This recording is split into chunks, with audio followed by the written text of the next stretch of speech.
Hello and welcome to this special show on Rajya Sabha Television. I am Vishal Dahiya and here we take a stock of India's battle against COVID-19 pandemic. Now, the Union Home Ministry has issued fresh guidelines for Unlock 5.0, that is reopening several more activities in non-containment zones as well. There are several aspects of these guidelines. We'll try and understand what exactly these guidelines say and how they will be implemented further. And for this, we have a distinguished panel of guests. Let me first introduce them to you, beginning with Dr. S.K. Singh. He is the Director of NCDC in the Ministry of Health. We also have with us Dr. Sanjay Rai, Professor of Community Medicine at All India Institute of Medical Sciences, and Ms. Aditi Tandon, Special Correspondent with the Tribune, keeps a tab on all these developments. Let me begin with you, Aditi, and welcome all of you to Rajya Sabha Television.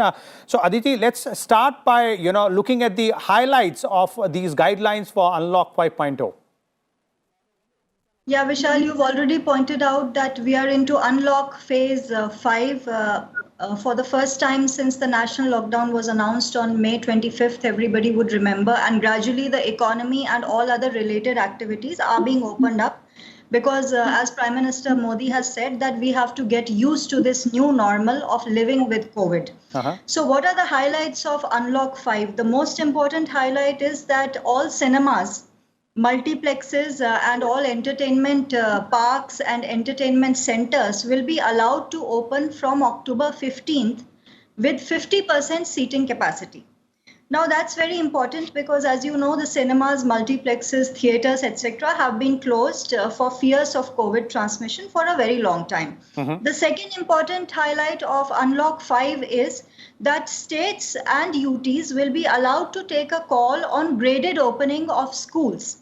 You know, the Unlock 5 guidelines clearly say that state governments, in consultation with school managements as well as parents, can take a considered view on whether they wish to open the schools.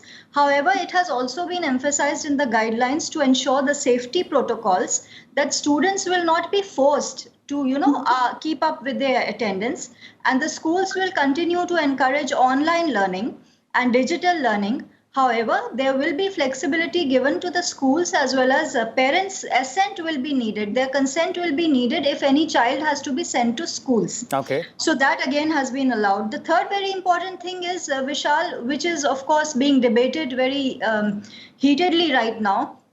The fact that there is no bar anymore on the number of people who can gather in the open. And in closed spaces, it has been clearly said that for religious and political gatherings, you can actually have in closed spaces people up to 200. In the previous version of the lockdown, it was clearly stated that not more than 100 people should be allowed in any closed spaces. Now, I believe that these guidelines also have in mind the practical aspect of the fact that India is moving into a festive season. Very soon we will enter the Navratras. After that, we'll have Dussehra, Diwali. You know, there'll be a host of festivals. There'll be Chhath in Bihar. So with respect to that kind of an arrangement, and don't forget, Vishal, that we are also headed into the first election of COVID times, the Bihar Assembly elections, for which the dates have already been announced. So the Ministry of Home has laid the ground for unlocking processes. And it has also clearly said that so far the international air travel remains barred. The process remains as it was earlier. However, these few important relaxations have been allowed, and also swimming pools can open as long as they are only training the people who are into professional swimming sports. So those kind of activities have been allowed. So reopening of activities have been taken to another level. The extension has been made to allow people as far as these aspects where Aditi was pointing out. Let's try and understand the underlying theme of these guidelines and the focus from Dr. S.K. Singh from NCDC. Dr. Singh, what has been the focus as far as framing of these guidelines is concerned? There are various aspects. Yes, you are very right that as of now, what we observe in the scenario is that the children and the women and the students have been living in a protected environment. So whatever case rise or whatever the case load was we are seeing in the community was primarily due to the persons who are there in open or who are under the susceptible pool. Having said that, I would just like to highlight that gradually as we open up, we will be expecting some kind of infection, again, transmissions going on. And as we have our zero surveys have pointed, that the children and women are not the ones who are not exposed to infection. A fairly good amount of, or rather equal amount of children are also exposed to the infection, which we have seen in the seroprevalence among the children with less than 18 years of age. Okay. Now, what I will just try to put it in a little bit more detailed way, that as we open up schools, parks, or colleges, we have to keep in mind, okay, 50% attendance is being permitted. But more important is the guidelines or the SOPs, which have to be followed or which have to be practiced rather by the school, children, maybe the buses or the vehicles in which they will be coming, and by the parents. So I think all these things need to be put up in a little bit more detailed manner and discussed with the school administration. And then comes the next phase, that if some child is detected to be positive, then what next? What steps we follow? So I think these all will be worked up in next 15 days. And by the time the schools reopen, it should also be ascertained that the schools are prepared to a greater extent to deal with these kind of things. Okay, okay, but there's this another aspect, as Aditi pointed out, Dr. Singh, and that is given the fact that the festive season is also around the corner. So perhaps there must be some focus or some thought which has gone into framing of these guidelines, keeping the festive season in also also in mind. No, you are very right, and that has been taken care of, and it was discussed during the Delhi strategy also, when we discussed the strategy in detail with you during the Chief Secretary's discussion last time. So they are also being kept in mind. But yes, all said and done, these are the events which can lead to a super spreading or type of and localized outbreak, which can be there. So not only that, we should be able to ensure that these things don't end up like a big gathering or bit, particularly in the markets, like the crackers market, like the markets where a lot of people go for the buying, extensive buying. And the trend, as we know in Delhi, is that go for the extensive gifting. So all these things need to be put up in perspective, that people should be minimizing whatever interaction is possible, which is possible, minimized to the bare minimum, like in the markets, like in the shops, or like in the festo, in the hotels, restaurants, and also the visiting for the sake of exchanging the gifts also. Okay, and then what about the aspect of having no bar on the number of people who can gather in open spaces and keeping it to 200 as far as closed spaces is concerned? No, that's you can see these are the broad guidelines. Under these broad guidelines, you have to see the local conditions as well. That whatever is the size where we are aiming to make 200 people assemble. If the room is big enough, or if the hall is big enough, or the park is big enough, then definitely these should be considered as the outer limit. It is not as though that this is the, even if you have a smaller size room or the smaller size facility, there also you start gathering 200 people. So that it itself by itself becomes a super spreader event. So those things, I think, nitty-gritties will need to be worked up in more detail. Okay. Let me bring in Dr. Sanjay Rai here. Dr. Sanjay Rai, from a public health expert's perspective, how do you see these guidelines for Unlock 5.0, which virtually opens almost everything in the non-containment zone areas? See, Vishal, we must welcome all these. Now it's time to move towards normalcy.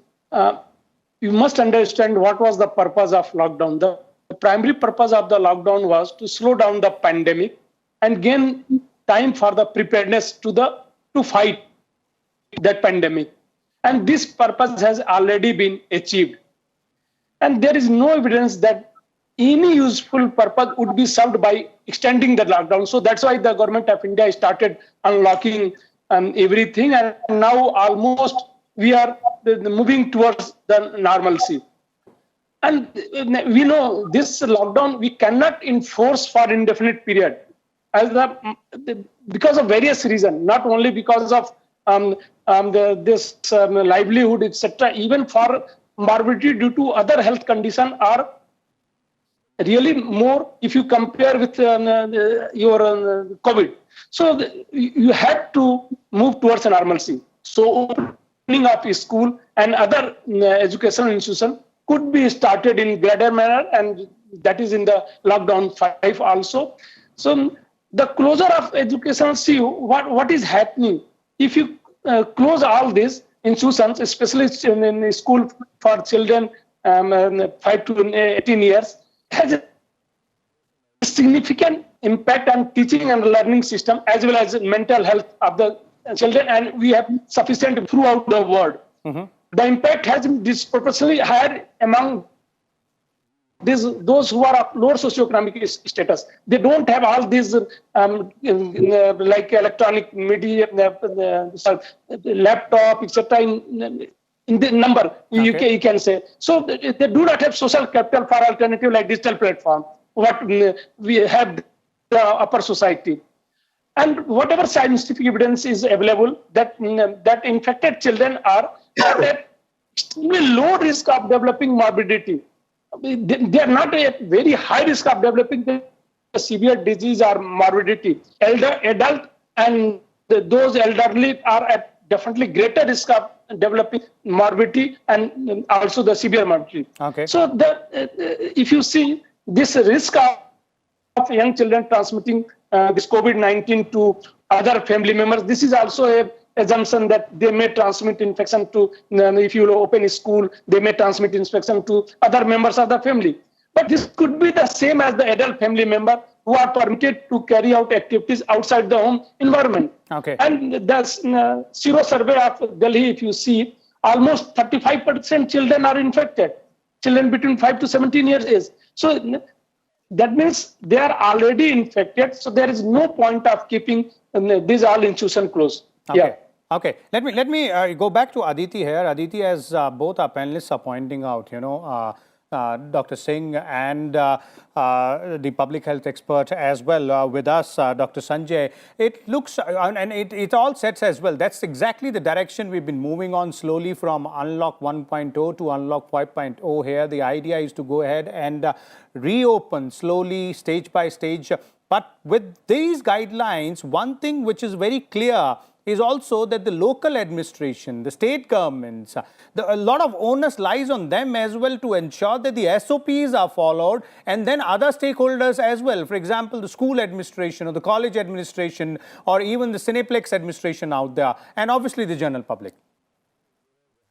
Yeah, as Dr. Singh has already pointed out, Vishal, that the health ministry and the medical experts have been very proactive in issuing the SOPs with respect to unlocks much in advance of the actual guidelines of the Ministry of Home Affairs. So as the schools are being reopened, the guidelines with respect to school reopening were issued much earlier in the day, so that there is enough preparation available for states and UTs to do. But what I also want to point out here is, Vishal, we cannot condone the fact that the cases are rising. And the NCDC director has already pointed out that there is a potential spread of, a super spread potentiality can emerge with Unlock 5 guidelines getting into effect from October 15. And the good part of the pandemic management story in India is that among the new cases, which are around 86,000 cases as of today, about 76% of the cases are only in 10 states, Vishal. The most affected states being Maharashtra, Karnataka, Kerala is back into the most affected state category, Andhra Pradesh, Tamil Nadu, Uttar Pradesh, Assam, Odisha, Delhi, and West Bengal. I'll take you back to Prime Minister Narendra Modi's meeting with the chief ministers of most of these highly affected states about a week ago, where the Prime Minister actually emphasized that local lockdowns and their effect and their efficacy have to be analyzed, because a lot of states are still resorting to local lockdowns. Let me also point out that Unlock 5 guidelines issued yesterday, Vishal, point out and emphasize the fact that local lockdowns should not be resorted to anymore in the non-containment zones. Because even Prime Minister Modi, while talking to the chief ministers of these high burden states, pointed out that we have to revive the economy also. So you're very right in your judgment and in your conclusion that the states will have a lot to do. Also considering that 82% of the new fatalities that are being reported every 24 hours are also in just 10 states, Vishal. So you see the concentration of the pandemic is one good news, which is not a good news in terms of management, but in terms of, the fact that it is still concentrated and it is very gradually moving into the rural areas. The spread is not very fast. Contained and there in are specific 60, geographic areas. Yes, there are only 60 districts in these 10 highly affected states where the majority of the numbers lie. So if micro containment, as Prime Minister Modi had emphasized in his last meeting, if that can be stressed and that can be managed, then perhaps this festival season, which is a major worry for all health experts, this festival season can perhaps pass off peacefully and without the transmission growing. But I must emphasize that ultimately, the battle against COVID has to be fought at every level of the individual. Everyone has to understand that masks are a must, that do gaz ki duri is a must, and that hand and respiratory hygiene is something which we are doing for our own safety and for our family's safety. That message has to be driven home unequivocally. Definitely. That is the underlying message as far as the fight against COVID-19 is concerned. But Dr. Sharma, Dr. Singh rather, Dr. S.K. Singh, I'd like to bring you in here on these two aspects which Aditi has brought out in terms of, the focus being on micro containment strategy, and also as the guidelines themselves say that local lockdowns is not the way forward from here onwards. No, I think you have pointed out very rightly that our Honorable Prime Minister has stressed for micro containment. I think I'd like to elaborate a little bit more that as of now, when the disease has spread to nearly 730 districts of our country, so what we are now in is not limiting the geographical spread of the disease. Rather than we have to try for the containment of the infectious number or the containment of the number of infected cases. Because if the number of infected cases increase, then so will be the percentage of the serious, so will be the percentage of critical, and so will be the rise in the mortality. So what we have to keep is we have to try to keep the base as limited as possible through these micro containment, where we have seen a success story that in Delhi, whatever containment zones have been decontained, have not become reinfected. So that's a good sign, which clearly indicates that if we aim in the micro containment, go for the 100% testing, go for the early house-to-house search, wherein we can detect the early infection and put the infected persons in the hospitals so that they are no more able to spread the disease further. So these are some of the measures which, if taken in the right spirit, will definitely keep the number of infected persons within the limit, so that at the end of the day, what we really need, that the disease no more becomes a public health problem. That is, it should not be having very high mortality. It should not be to a level where our health systems could not cope up with the diseased persons or could not manage them. So if we are able to keep these two things within our control, then I think a lot of things have been done by this, our unlocking, and by this locking and unlocking, where we aimed at interrupting the transmission, or rather delaying the spread of the infection to our various parts of the country. Okay. Dr. Sanjay Rai, I'd like to have your concluding comments on this aspect, and specifically on the way forward from here onwards. Obviously, the local administration, the state administrations will have to devise strategy, as per the population or as per the geographical location and micro containment, as both Aditi and Dr. Singh are pointing out. But in terms of more than that, individuals as well, every individual is as big a stakeholder as the administration. So behavioral changes, the respiratory etiquettes, the hand hygiene, wearing of mask, as Aditi was pointing out, these are the real norms or rules which should be followed. First, Vishal, I fully agree with Dr. Singh. And that we about the micro planning for the containment zone and the small containment zone. Regarding awareness, this our lockdown, the one of the really greatest achievement of this lockdown was to create awareness. Now this lockdown has created a lot of awareness about this COVID-19. So otherwise, it was very difficult to enforce this, even the wearing mask and other non-pharmaceutical interventions like maintaining distance, etc. But definitely this created, other than other benefits, but this also created by our lockdown. So the way forward should be, this should be a pragmatic approach, especially in area where sufficient population is already infected with this SARS-CoV-2 virus, as assessed by the various expert committees. So they can assess, and in these areas, like in Delhi, there are few pockets where almost 50% population are infected in the serosurveillance report. So almost we can open each and everything in that area, and definitely we'll monitor. So we will monitor this, but we'll move towards the normalcy, and this is the way forward. By end of within 2-3 months, we'll open each and everything, and with the precautions. First, you follow up for each and every activity. Suppose if sudden rise of cases occur or something happens unusual, then you stop that activity there. But with close monitoring, we must move towards the normalcy. Okay. Aditi, quick concluding comments from you. This is the way forward, and there are obviously big challenges, tough task. But if all of us have done it so far, and we have been successful in keeping COVID at bay to a great extent, we can perhaps achieve this one as well.